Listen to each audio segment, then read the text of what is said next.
So before I get stuck into The Wheel of Time Season 3, Amazon's The Wheel of Time Season 3, I thought it would be good fun and more so to kind of enlightening to go back to the beginning of the show, the pilot episode, and why I think that the pilot for Amazon's The Wheel of Time is not very good. Now, a couple of things off the top. One, yes, I am reading the books, I am on the last book, but I would not consider myself to be a book purist. Because whilst I think there's a lot of brilliance in Robert Jordan's writing, there's also a lot of things that I would critique and or change. Specifically in regards to things such as the pacing, because, oh boy, you do not need 14 books to tell this story. 2, yes, it is true, I am a show hater. I do not like this show. I do not think this show is very good. However, when I look at this episode, I'm not going to be blind to the good in this episode. I'm not going to blindly hate. When I see something good, I will point it out and I will praise it. And 3, none of the critiques I lob at the show are aimed directly at the people involved in creating it. This is not me personally attacking Rafe Judkins, the showrunner, or the writers, or the directors, or the cast, or the crew, because no, that's not how film criticism works. Film, TV, you know what I mean? That's not how criticism works. If I critique something, that does not mean I'm personally attacking the person involved in creating said thing that I'm critiquing. You can disagree with my opinion, and you're more than welcome to disagree with my opinion, but for the sake of constructive criticism, I'm not attacking the people involved in creating the show. Right, I think that's everything off the top. So before we dive into the episode, don't forget to like, comment, subscribe, follow me on social media. It's all linked down in the description. I'm also an actor and filmmaker myself, so check out my latest short film, The Shining Optimism of V.F. Manar. Also, considering that you're watching this video, I'm going to assume that you are a fantasy lover. And if that's the case, check out the link in the description to my Indiegogo campaign for my upcoming fantasy short film, The Singer's Tale. Any contribution, be it as little or as great as £1, is more than appreciated. Right, now that we've got all this preamble out the way, let's get into the pilot episode for Amazon's The Wheel of Time Season 1. The world is broken. So right off the get-go, this opening monologue to me is very rushed. Like, it wants to be like Cate Blanchett's opening monologue to The Fellowship of the Ring. We have Rosamund Pike doing the big, ethereal voice of, the world has changed. However, this opening sequence has a fair few problems. One, it does not take the time to properly set up the world, specifically the lore established from the books. It is not hard to establish the fact that there is a thing called the One Power, and that there are 2 sides of the One Power because it's treated like yin and yang. There is the female half called the Saidar, which only women can channel with, and there is the male half called the Saidin, which has been tainted by the Dark One, which is why when men channel, it drives them mad. What I just said there was a couple of sentences to explain the lore behind the One Power. However, the show, throughout its 2 seasons now, has failed to convey this message. And I really don't know how, because it's not that difficult. I said it in 2 seconds. The next problem is that the show wants to be sexy. It does. It was very much made because of Game of Thrones. It was a reaction to Game of Thrones. Amazon wanted their Game of Thrones, which is why they made The Wheel of Time and Rings of Power. And to the general audiences, one of the things that sold Game of Thrones was the sex, was the nudity. The problem is that the Wheel of Time show, it wants to be sexy, but it's not sexy. Like, take a look at Moiraine's sexy shirt pull. Like, why? It doesn't look very sexy. Like, don't get me wrong, Rosamund Pike is a stunning, beautiful woman. But this shot is not sexy. You know, her shirt just, like, sits on the back of her shoulders for, like, a few frames too long, and then she, like, just pulls it up. It doesn't feel organic. It doesn't feel natural. It doesn't feel like we, the audience, have, like, walked on a Moiraine changing. It's not very sexy. And I'm not saying that Rosamund Pike isn't sexy. I'm saying the shot itself, the filmmaking, the direction of this shot is not sexy. Like, this is not shot like Megan Fox in the Transformers films or anything. Like, it's just a bizarre shot. It's like, we want to be sexy, but the shot itself isn't sexy. Believed they could cage darkness itself. The arrogance. This line delivery is so demeaning. This show does something to the character of Moiraine that is not very good, in the sense of they make her unlikable. Now, Moiraine in the books is mysterious. She is essentially the Dumbledore-like character. She tells, like, half-truths, or she tells truths but, like, bends the truth. And part of the reason why she does that is because she's an Aes Sedai and cannot lie. But she has her own political schemes and machinations, which are, like, all altruistic. She wants to do it for the good of mankind. But at the same time, too, she doesn't always tell the truth. However, this show makes Moiraine unlikable. And I think that's really unfair and really annoying, because I think Rosamund Pike is fantastic casting for Moiraine. She really brings such a gravitas to the show. She really elevates her material. The problem is that the material she's given isn't very good, and therefore Moiraine is very unlikable. And look, I know there are some book purists that will disagree with me and go, oh, Rosamund Pike isn't the right height to be Moiraine. She's too tall. I get it, don't get me wrong. I also like the fan casting of Jenna Coleman as Moiraine, so that could have worked too, but for the sake of this show, the show we have, I like Rosamund Pike as Moraine. We don't know where or to whom. If he was reborn as a girl or a boy. Okay, so this line is silly because the dragon in the books has to be a man, because the whole point is that the dragon will go mad because he is a male channeler and the male side of the One Power has been tainted by the Dark One. Like, again, this is the show failing at basic exposition. How they do this, I don't know. The books are right there.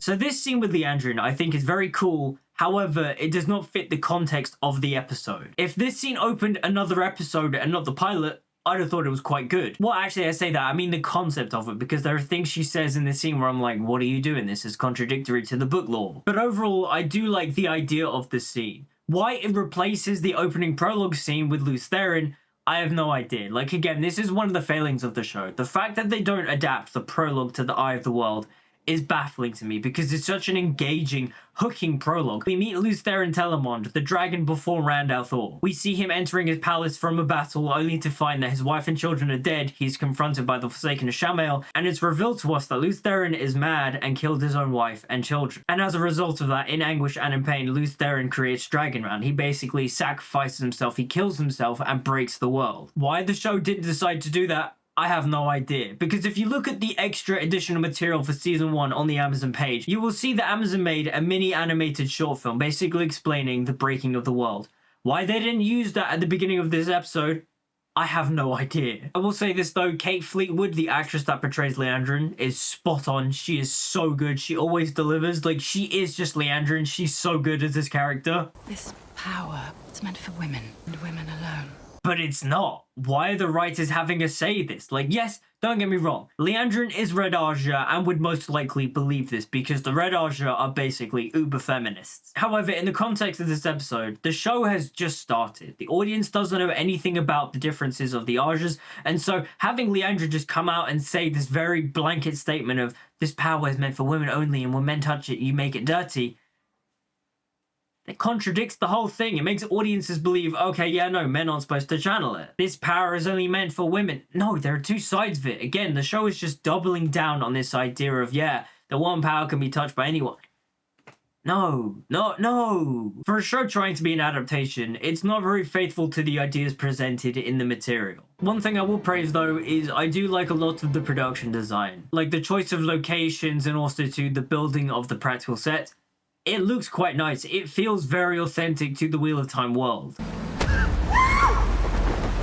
So Egwene's wisdom ceremony is a weird scene to me because overall it's a weird scene because she just gets pushed in a river and then submits to the river and now she's a wisdom in training or something. However, being as far into the books as I am, I have like a new context or appreciation for the scene because overall the scene is a metaphor for how women channel their side of the One Power. Because in the books it's revealed that the way for women to channel the Saidar is that they have to submit, they have to let go. And I think this scene with Egwene in the river is a good metaphor for that. However, not knowing any of this book context, this scene is weird. I remember when this road was just a little deer path winding down the mountain. Oh, hey, look, now we're finally at the beginning of the book. So, credit where credit is due. I think Yosser Stradowski and Michael McElhatton are very good castings for Rand al'Thor and Tam al'Thor. They both just suit their characters wonderfully. Like, if only more of the casting the show was like this. Also, yeah, we're a fair few minutes into this episode, and we've now just been introduced to our main character. One thing that I do find distracting about the show's production design is some of the costuming, because at times it's just weirdly modern. Like, Rand's H&M jumper is very distracting. Now, getting to one of my main critiques for the show, it is to do with the overall filmmaking quality. Like, some of the direction here is just baffling. Like, why does it take us 3 cuts for Rand to draw his bow? I think what the scene is supposed to be intending is that it's supposed to convey some sense of panic of like, oh, Rand's trying to like figure out what caused the noise, what caused the rocks to fall down. But it just doesn't work. It just feels like lazy and amateur filmmaking. Also, this entire scene misses the entire context from the scene from the books because the whole point is that Tam and Rand are walking down the road. Rand sees in the far distance a fade. He blinks and then the fade's gone. And then he has this weird sneaking suspicion that something is following him and he's on edge throughout most of the chapter. chapter. But nah, the show just like glazes past it like, oh, something fell down the rocks. Oh, no, it's fine. We'll keep going. For me, the show is just jumping from scene to scene, but it's not really effectively establishing a sense of atmosphere, a sense of story, a sense of tone. Now, getting to the production design of the Two Rivers, I really like it. It's a really cool fantasy design, but it also does feel like an actual village. Like, yes, the architecture is a bit fantastical, but I like that. It feels real. And speaking of the Two Rivers, the diverse casting of a lot of the major characters from the Two Rivers, it doesn't bug me because in many ways it makes Rand, who is the tall white boy with the red hair, stick out even more. Right, gentlemen and lady, I want to thank you all very much for bearing with me tonight. Look, Bonnie Harris just isn't Matt to me. He's a bit too whiny, he's a bit too sniveling, and he's a bit too scrubby looking. I don't think it's his fault, I just think for the most part he's miscast, especially when we see Donald Flynn's performance in season 2. He's so much better. Old time's sake, Come on, we're talking. About what? You're married. Why did the showrunners do this? Why is Perrin married? What? And speaking of misinterpreting romantic subplots from the books, Rand and Egwene's relationship does not make any sense in this episode. In the books, it's young, innocent, romantic love. However, they are not together. They are promised to one another and they have a very strong relationship bond. But they're not together. Rand and Egwene have not even kissed in the books, let alone have banged. When it comes to the show, it seems like they're trying to start off like that, of like Rand pining after Egwene and such, but then all of a sudden, the two of them are left alone in the inn, and then they start banging. Like, huh? Again, how am I supposed to buy into their romance or their dynamic if at first you try and tell me, no, they're not together, and then all of a sudden you tell me, yes, they are together? So I may be misremembering this because bear in mind it's been, what, like 2 years since I've read the first book, but when Moraine arrives in the Two Rivers, aren't they meant to be a bit more hospitable towards her? Like, all the remarks about, like, oh, keep your mouth shut, who knows what she can hear and such, aren't they meant to be more, like, snide and, like, under their breath? I love you. Perrin and his wife's dynamic is so funny to me, especially when you have the context of the rest of the season, because for some odd reason in this episode she's acting all kind of like hurt from him. She's keeping her distance and such, and he's like really trying hard to be like, I love you. But then as the season progresses, we find out that Perrin is in love with Egwene, and it seems like that the only reason why Perrin is married is that he married his wife when Rand and Egwene got together. It's like, what in the teen drama? What is this? Who wrote this? Like, what? You're going to be just like your dad. I know it. Damn prick. This show also just ruins Matt's family dynamic. Like, 1, his dad is not a cheater. 2, he's an honorable man. And 3, his parents are not abusive. He does not come from a broken home. Matt in the books is just a cheeky, you know, swindling little street rat. What is the show doing? Huh? One of the reasons why this show, in my opinion, fails to be an adaptation is because it doesn't stick to the core of the books. Now, I'm not saying don't make changes, but for example, when we look at the character of Matt, Matt is a good person. He likes being a bit of a rogue, he likes being a bit of a cheat, a bit of a swindler, he loves playing his game of dice, but Matt is not a bad person and he does not come from a broken home. This show goes against the core character traits of Matt and makes him this broken, thieving, swindling bastard. And I don't know why, because that's not Matt Cawthon. It's worth 3 marks at least. Possibly. But will I be able to sell it here in town? One thing I will say, though, is that I do quite like the casting of Padan Fain. Like, I think he's quite good casting for that character. They call you a leader in this town, Wisdom, and here you are cleaning. This pool is sacred.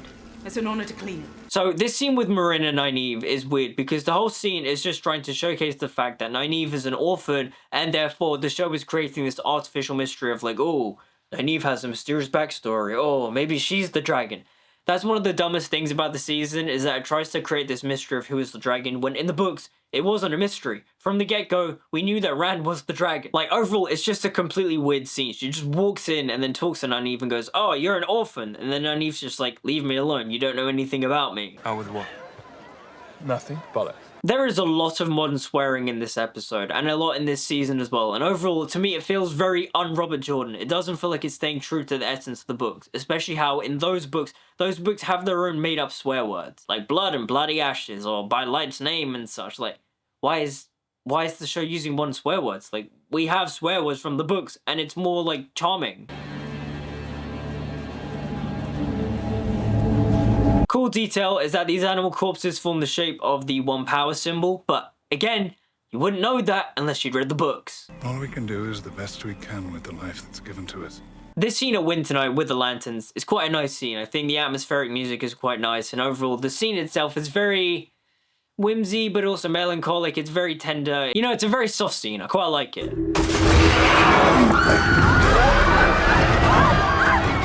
One thing that I'll also point out as a positive for this episode is them showing the Beltane attacks, the Winter Night attacks, is very cool, because in the books we only really see it from Rand's perspective. So them adding in the stuff at Two Rivers where we see the Trollocs attacking and Moraine save the village, that's cool. I quite like that. Also, the Trollocs look really good in this episode. Like, yes, season 1 has a troubled production history, but for the first episode they made practical Trollocs. They used makeup, they used stilt, they used costumes. It looked really cool, and I think it pays off really well, especially with like the very subtle CG enhancements. Like, the Trollocs look really good. And whilst I do like the overall feeling and intensity of the Beltane attacks, I do think the shaky cam is a bit much. Hey, over here! So the Heramark blade being a cheap katana is kind of lame, because in the books it's described to either be a scimitar or a single-edged mesa or a single-edged falchion. The fact that it's just a katana because, oh, a single-edged sword, it's a bit lame. Like, the overall book design and the overall fan artist renderings of the Heramark blade just looks so much cooler than this one from the show. It just looks so cheap. It feels like, oh, we ordered this very cheap katana and let's quickly stick a heron symbol on it and boom, we have the Heramark blade. Like, come on, man. That overall feeling to me kind of just lowers the production value of the show, because for the most part though, the show looks quite nice. But then there are certain choices it makes where it does like cheap things like the Heramark blade where I go, why did you do that? Gotta say, whilst I do think it is cool that we get to see Moraine save the Two Rivers village, some of her choreography with the channeling just looks a bit silly. Especially that move where she goes like, shoom, shoom. It looks so goofy. Also, Nynaeve being taken by the Trollocs is a weird choice, because the whole point of the books is that Nynaeve is very reluctant and very hesitant for the kids to go with Moraine when they leave the Two Rivers. Okay, so Perrin killing his wife is an absolutely terrible choice. Like, I have no idea why the writers thought this was a good idea. Yes, cool, we get to showcase the fact that Perrin has a very untamable, uncontrollable rage. However, for the sake of us, the audience, just meeting this character of Perrin, we don't have any of the book's context, none of the Wolf stuff. Perrin killing his wife makes him incredibly unlikable, and throughout the season, he remains to be unlikable because we then discover that he also fancies and is in love with Egwene. It makes him look unlikable, and it's so silly, it's such a bizarre choice. Like, we the audience can't connect to him because he just killed his wife. Like, don't get me wrong, Perrin is not a perfect character in the books, especially in the first couple of books. I think he's quite boring. But one of the interesting things about Perrin, which kind of like is recontextualized in The Dragon Reborn where he becomes more of a POV character, is the fact that Perrin is the big stoic guy that people always just assume is dumb, when he is actually quite intelligent and quite smart. Why didn't the show do something to actually make him feel like that? They didn't do that. Hooray! Moraine saved the village by destroying the village! So the show purposefully cuts out the scene where Rand and Tam are making their way towards the Two Rivers, and Tam reveals to Rand that he isn't actually his father. Because again, the show is trying to push forward this mystery of, oh, who's the dragon? Is it one of the girls? Is it one of the boys? When in the books, it wasn't mystery. It's pretty obvious. Rand is the dragon. Get the horses. Well, you can't leave. You're coming with me. The four of you. Now, one of my biggest problems with this episode, and I'm surprised more Wheel of Time fans haven't raised this up, it's how it ends. It's how easily Rand, Mat, Perrin, and Egwene leave with Moraine from the Two Rivers, because that just defeats the whole core of why Robert Jordan decided to write The Wheel of Time. Robert Jordan's intentions with The Eye of the World was to make a little critique at stories like The Hobbit, at Lord of the Rings. You know, people from the countryside wouldn't easily accept the fact of, oh, one of us is a chosen messiah set to make or destroy the world. Oh, we gotta go on this big epic quest. Oh, you want us to go on this big epic quest? No. Why don't you come stay, have a drink, be comfortable, you know, sit around, you know, have another drink, have some food. The whole point is that country folk are increasingly distrusting of people coming in, trying to sell them a dream of, you know, going off on a big grand adventure. The show just misses that completely because the guys from the Two Rivers just go with Moraine straight away. Like, again, going into the show as like the showrunner, how do you not realize that this is one of the core key intentions of the Eye of the World story? Like, I'm not saying you can't have them leave at the end of the episode, but have them put up more of a fight. Have the people from the Two Rivers put up more of a fight, but they don't. They just let them go. The wheel of time turns, and ages come and pass, leaving memories that become legend. Oh, look, she said the thing from the book. She went, oh, the wheel of time turns and ages come and pass, leaving memories that become legend. She said the thing. Yeah, the show does that a lot. It tries to hook in book readers with, like, very cheap and very easy Easter eggs from the books, and it's like, you're not hiding the fact that your overall quality isn't very strong. So yes, those are my thoughts on the pilot for Amazon's The Wheel of Time. I don't think it's a very good pilot. Like, I remember at the time, had Amazon not dropped the first 3 episodes all at once, I don't think I would have continued after the pilot episode. I think that's also maybe a trend with a lot of streaming shows to where, like, they don't make their pilot as strong as it could be, because thanks to new streaming models, they'll just dump the first 3 episodes and they'll treat those as, like, the pilot for the season. But yes, whilst there are some good things in this episode, for the most part, I don't think it works as a pilot. Like I said, it doesn't stick to the core of the books, it makes changes from the books, and it doesn't properly establish the rules and laws of this very interesting world and magic system. But those are my thoughts on the Wheel of Time pilot and why I don't think it works. Let me know what you guys think about it in the comments down below. Like, comment, subscribe, follow on the social media, all the good stuff. And until me again, I'll see you guys next time.